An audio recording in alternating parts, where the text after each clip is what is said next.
بسم اللہ الرحمن الرحیم۔ میرا نام عمر حیات ہے اور آپ دیکھ رہے ہیں یوٹیوب چینل نالج۔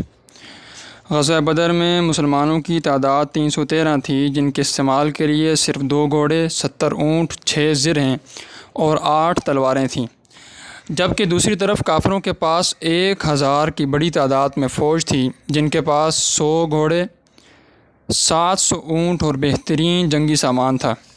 لیکن اللہ تعالیٰ نے اس کے باوجود مسلمانوں کو فتح عطا کی۔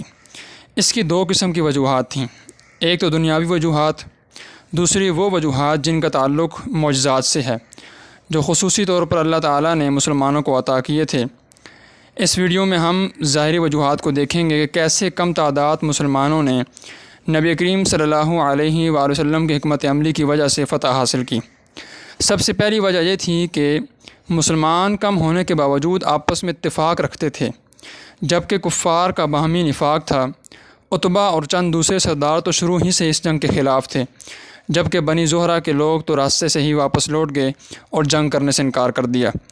دوسری وجہ یہ تھی کہ جب اللہ تعالیٰ نے بارش نازل فرمائی تو مسلمانوں کی جگہ پر مٹی بیٹھ گئی، جبکہ جہاں کفار کھڑے تھے وہاں کیچڑ بن گیا، جس کی وجہ سے ان کے لیے چلنے پھرنے میں مشکل پیدا ہو گئی۔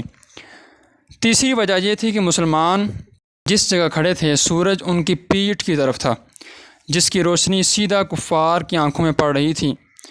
چوتھی وجہ یہ تھی کہ مسلمان جس جگہ کھڑے تھے وہ جگہ کفار سے اونچی تھی، جب کفار تیر برساتے تو تیر کی رفتار کم ہو جاتی، جبکہ مسلمانوں کا پھینکا ہوا تیر تیزی سے ان کی طرف آتا۔